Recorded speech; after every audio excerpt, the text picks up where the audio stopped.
नमस्कार विद्यार्थियों, मैं doctor Dharmpal Singh, BA part second, paper first. आज आपको फ्रांसीसी संसद के बारे में, विधायिका संसद के जो अति लघुतरात्मक प्रश्न हैं, जो आपकी परीक्षा में संभावित क्वेश्चन जो आते हैं, उनके बारे में आपसे बताना चाह रहा हूँ कि कौन कौन से संभावित क्वेश्चन हैं जो आपकी परीक्षा में आते हैं। फ्रांस में सर्वप्रथम द्विसदनात्मक व्यवस्थापिका को कब अपनाया गया था?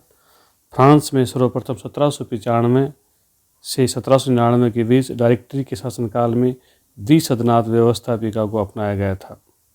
फ्रांस की संसद के प्रथम तथा लोकप्रिय सदन का क्या नाम है? राष्ट्रीय सभा।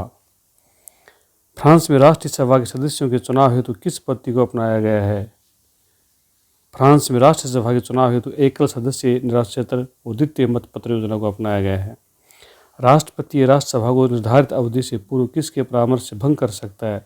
राष्ट्रपति, प्रधानमंत्री तथा संसद के दोनों सदनों के सभापतियों के परामर्श के लिए राष्ट्रसभा को निर्धारित अवधि से पूर्व भी भंग कर सकता है। राष्ट्रीय सभा को भंग करने के पश्चात कितनी अवधि के भीतर नई राष्ट्रीय सभा का निर्वाचन आवश्यक है? 20 से 40 दिन के भीतर नई राष्ट्रीय सभा का निर्वाचन होना आवश्यक है। संसद का असाधारण अधिवेशन बुलाने का अधिकार किसे प्राप्त है?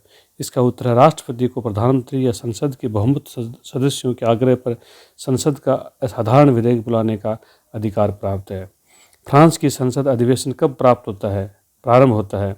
फ्रांस की संसद का प्रथम अधिवेशन 2 अक्टूबर को और द्वितीय 2 अप्रैल को प्रारंभ होता है।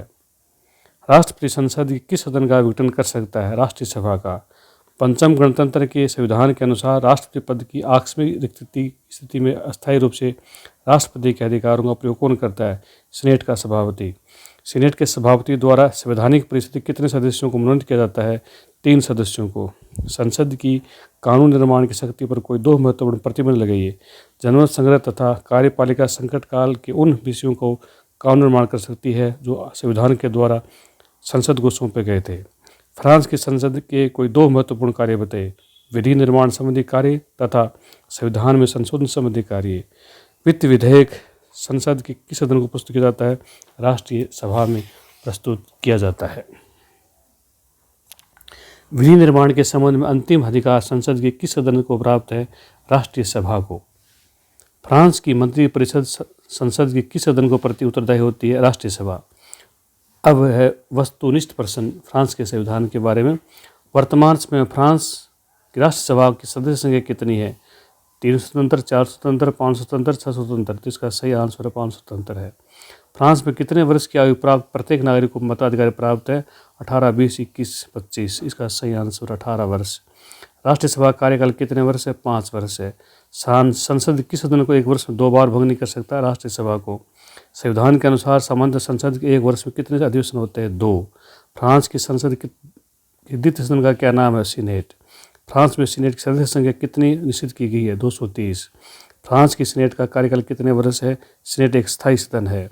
सीनेट के सदस्य कितने वर्ष के लिए निर्वाचित होते हैं? 2 वर्ष के लिए। सीनेट के सदस्य के लिए न्यूनतम आयु कितने वर्ष निर्धारित की गई है? 35 वर्ष। सीनेट का सभापति कितने वर्ष के लिए चुना जाता है? 3 वर्ष के लिए।